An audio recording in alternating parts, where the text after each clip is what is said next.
आज जो आशीर्वाद के रूप में शब्दवत हमें देंगे, हम सब उसको ग्रहण करना चाहते हैं। मेरा आदरणीय मुख्य अतिथि से आग्रह है कि वो आकर के हमें अपना आशीर्वचन दें।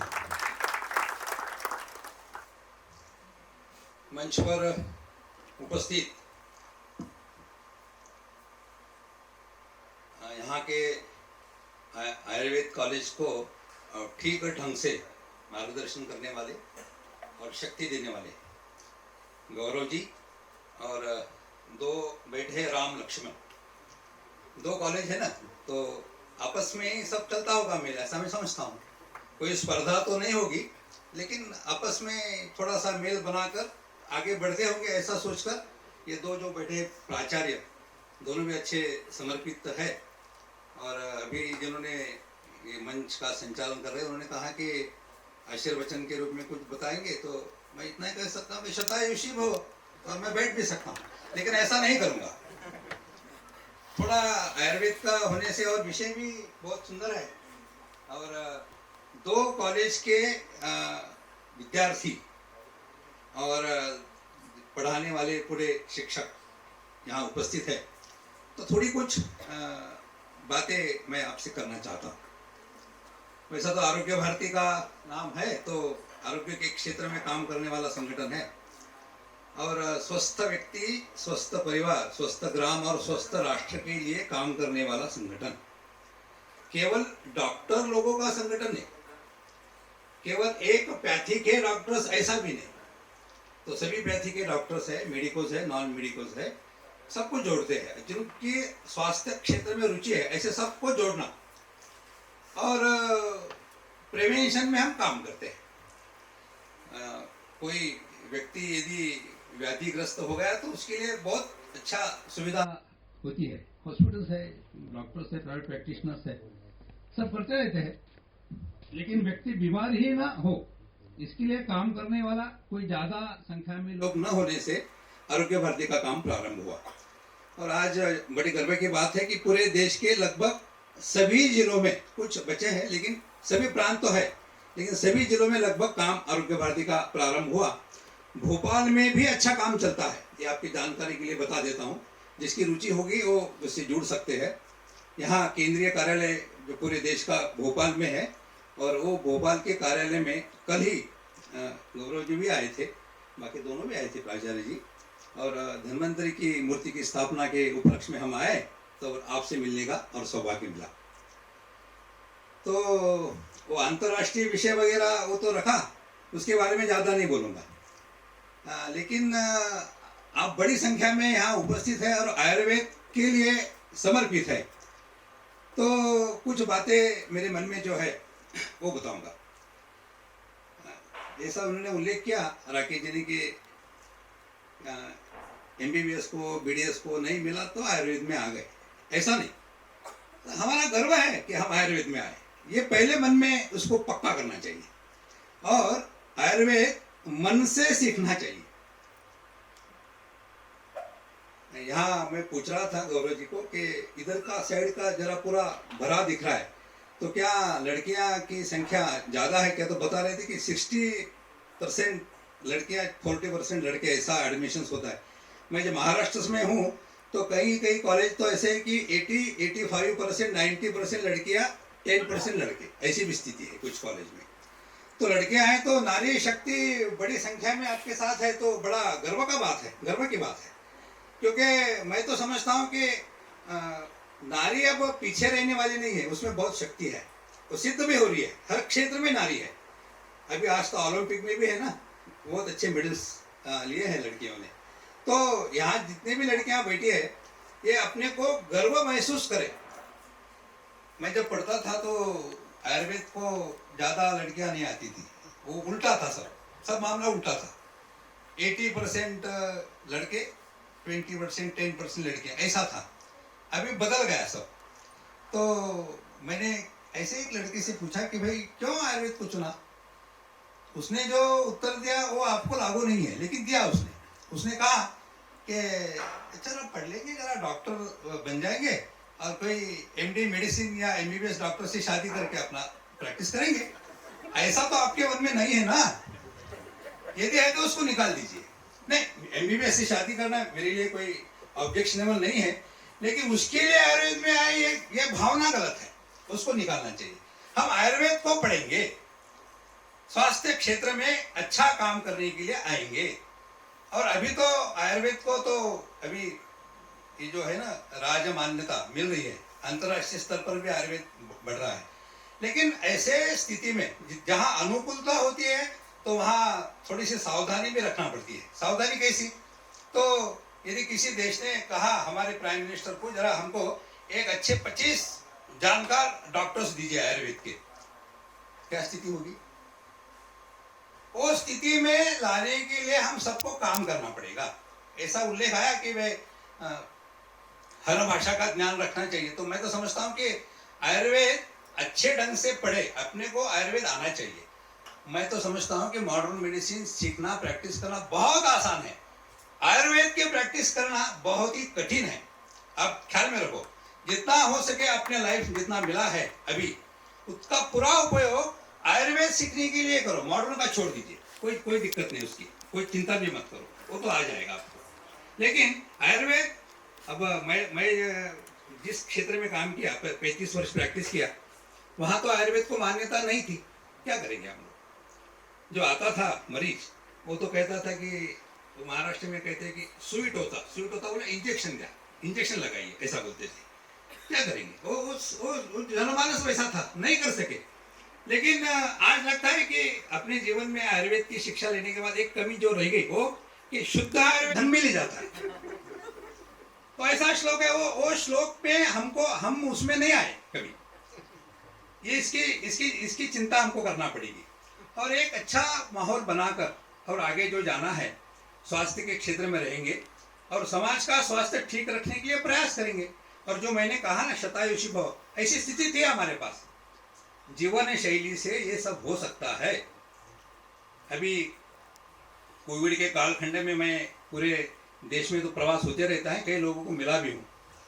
अबव 90 जो थे, और थोड़ा सर्दी जुकाम होगा तो घर के लोग डर गए, लेकिन उन्होंने बताया कि कोई चिंता मत करो, मुझे कोविड हो ही नहीं सकता।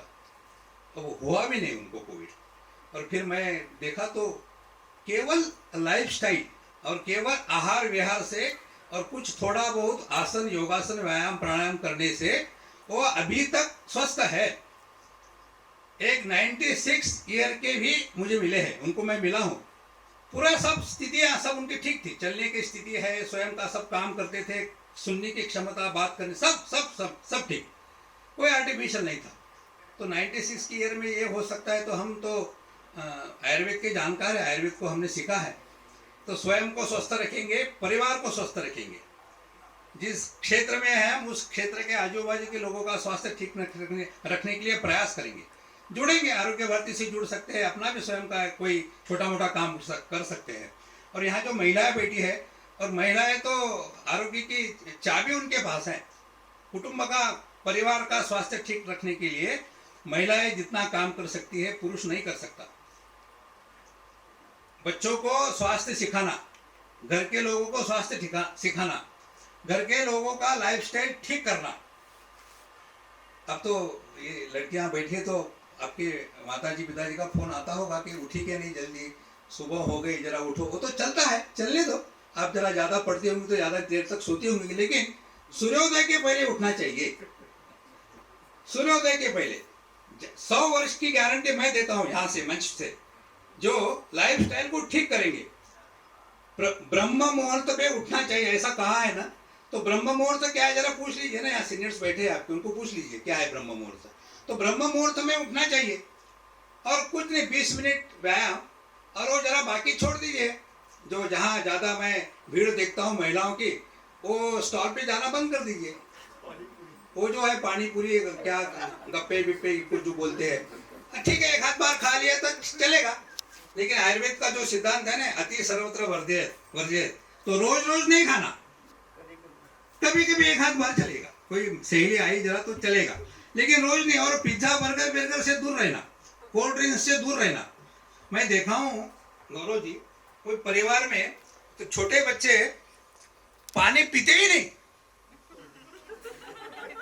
क्या स्थिति है उनका ओवरवेट हो गया, अर्ली स्टेज में डायबिटीज प्रारंभ हो गया। ऐसा है क्या भारतवर्ष के और नागरिक की स्थिति ऐसी होना चाहिए क्या? इसको बदलने की ताकत नारी में होती है। जरा सोचो, फिर डॉक्टर का अपॉइंटमेंट मिलेगा। ये क्या डायग्नोसिस का कोई तरीका है क्या?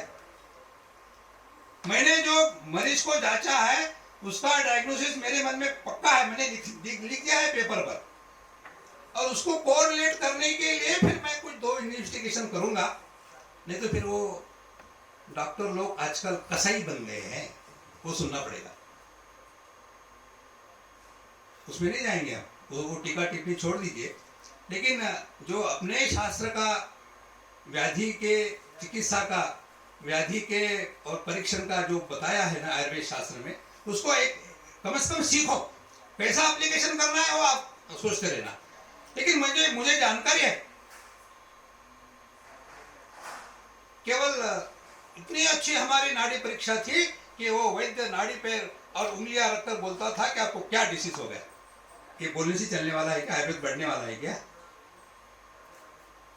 थोड़ा करो ना परिश्रम, उसका भी करो, देखो क्या है, उसका भी कुछ टेक्नोलॉजी के साथ उसको जोड़कर कर सकते हैं क्या, उसका प्रयोग करो।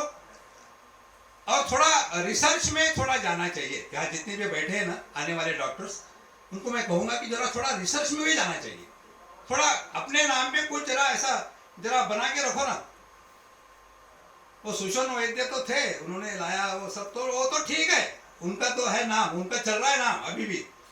लेकिन मेरा नाम क्या आ सकता है क्या उस लिस्ट में कभी, कि ये व्यक्ति ने आयुर्वेद के शास्त्र में और इसका ये योगदान है? मैं समझता हूँ कि इसके लिए प्रयास करना पड़ेगा। एक छोटी सी कथा बताकर मैं अपना समाप्त करूंगा कहना। एक ऐसे ही देहात में प्रतिदिन हवन होता था, रोज हवन होता था। हर जितने भी थे परिवार, 100-200 परिवार होंगे तो हर घर में, और रोजाना हवन होता था। और हवन कुंड हर एक के घर में, और उनकी पद्धति थी पूरे गांव की। अच्छा गांव था, पूरे सब भाविक लोग हैं, सब अच्छे हैं, कोई चोरी नहीं, कोई डकैती नहीं, कोई किसी से झगड़ा नहीं, कोई स्पर्धा नहीं, सब अच्छा चल रहा था। रोज हवन है, नामस्मरण करते थे, कुछ हवन आहुति डालकर, शाम को का समय तय था, सब करते थे, प्रार्थना करते थे। तो कुछ दिन चला, तो एक परिवार में एक जरा बूढ़ी थी, और वो भी करती थी हवन। लेकिन ऐसा दोपहर में ऐसे बैठी और कुछ वो जो अनाज होता है उसको साफ सुफ करने के लिए बैठ गई, और उसको आदत थी तांबुल भक्षण करने की। समझ गए क्या तांबुल भक्षण क्या होता है? नहीं तो पूछ लेना अपने टीचर्स को। तो उसको आदत थी तांबुल भक्षण करने की, तो उसने किया। तो तांबुल के बाद वो जो अनाज सुखाने के लिए रखा था, एक गौ आ गई और उसको खाने लगी। और उसको तो हकालना था, कैसा हकालेंगे, पान में मुंह में तो तांबुल है, और वो मुंह में रखने की आदत भी होती है बूढ़े लोगों को और से महिलाओं को। तो कैसा करना, तो कहाँ आयु के कारण जल्दी उठ भी नहीं सकती, तब तक वो खा रही है सब। तो बाजू में हवन कुंड था, उसमें अपने मुंह का जो था सब वो समर्पित कर दिया, और फिर उसको जोर से आवाज दिया तो गौ चली गई। और फिर दूसरे दिन वो हवन कुंड को फिर से उसमें की रक्षा वगैरह निकालना, और फिर दूसरे दिन हवन करना, ऐसी उनका पद्धति थी। तो दूसरे दिन हवन कुंड को साफ करते समय उनके घर की जो थी महिला, उसको एक सोने का टुकड़ा मिला। तो फिर सब ढूंढने लगे, क्या किसी की अंगूठी गिर गई क्या, किसी का कान का कुछ गिर गया क्या, किसका आभूषण कुछ उसमें गिरा, उसका कुछ बन गया क्या, ऐसा सब ढूंढ रहे, तो नहीं मिला। सबने बोला कि नहीं भाई मेरा तो कुछ नहीं हुआ। मेरा तो बूढ़ी माँ को भी पूछा कि भाई आपका कुछ उसमें गिरा क्या, तो उसने बोला नहीं गिरा। लेकिन वो जब सो गए रात में, तो वो सोच रही थी कि क्या चमत्कार हुआ है कि अपने हवन कुंड से एक सोने का टुकड़ा निकला। तो फिर उसके ध्यान में आया कि मैंने जो काम किया था शायद उससे यह हो गया है। फिर दूसरे दिन उसने वो रिपीट किया, तो दूसरे दिन भी वही हुआ, तीसरे दिन वही हुआ। फिर आर्थिक संपन्नता आ गई घर में, सोना आ गया, तो स्थिति बदल गई। घर अच्छा बन गया, सब अलंकार आ गए सब। तो उस समय महिलाएं कपड़े धोने के लिए वो रिवर्स पे नदी पे जाती थी। तो इनके आभूषण वगैरह देख के उन्होंने पूछा कि भाई आपकी संपन्नता आ गई, क्या चमत्कार हो गया, कुछ आपको मिला क्या धन वगैरह कुछ जमीन में? तो वो जो महिला थी उसने बोला, फिर तीसरे के घर में, चौथे, सबके घर में वो ट्रेडिशन चालू हो गया, तांबुल भक्षण करना और हवन कुंड में उसका समर्पण करना, दूसरे दिन सोने का टुकड़ा। लेकिन एक परिवार था, उसने वो नहीं किया। तो उसकी जो पत्नी थी, वो पति पत्नी थे, बच्चे उनके दूसरे गांव में रहते थे। तो पत्नी ने उसके मिस्टर को बोला, यजमान को बोला कि देखो सबके घरों में चल रहा है, तो क्या हम भी तो करके देखेंगे ना क्या होता है। उसने बोला नहीं नहीं नहीं, ये हवन कुंड है, ये पवित्र है और इसके लिए इसका उपयोग नहीं है, ये नहीं, ये काम नहीं करने का, वो होता होगा वो छोड़ दीजिए, लेकिन इसके लिए अर्थार्जन के लिए, सोना बनाने के लिए और केवल सांपत्तिक स्थिति सुधारने के लिए हवन का नहीं है हमारा काम, ये नहीं करेंगे हम। नहीं बोलते रहा, उसको करने नहीं दिया। तो फिर वो पत्नी ने बोला कि चलो ठीक है, इस गांव को छोड़ देते हैं, अब करने नहीं देते हम। ये गांव में पूरे सब 99% लोग फ्रैक्चर हो गया पैर का, और केवल हटजोड़ वनस्पति से वो ठीक हो गए और आज अपने बीच में बैठे, नहीं तो प्लास्टर लगा के बैठना पड़ता। वो भी जानते हैं आयुर्वेद की शक्ति को। लेकिन आप वो हनुमान जी की बात आई ना बीच में, कि उसको स्मरण देना पड़ता था बीच में से कि भैया आपके पास शक्ति है, आपके पास शक्ति है। वो बैठा बेचारा, इतना वायुपुत्र जाओ, छलांग लगा सकता है, आसमान में उड़ सकता है, समंदर के वहां ऐसा बैठा रहा कि कौन जाएगा सीता माई को देखने के लिए।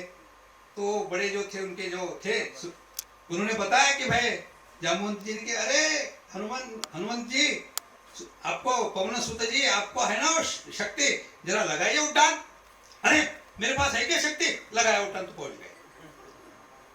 तो आपको क्या ऐसा याद देना पड़ेगी क्या कि आयुर्वेद में ये है, वो है, जरा करो।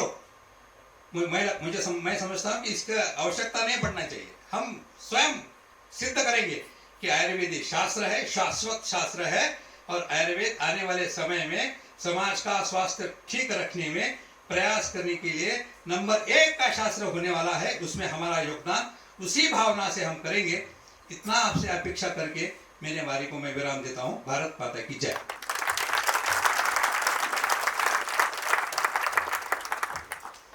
सर्वप्रथम तो आदरणीय ने अपने बात की शुरुआत में ही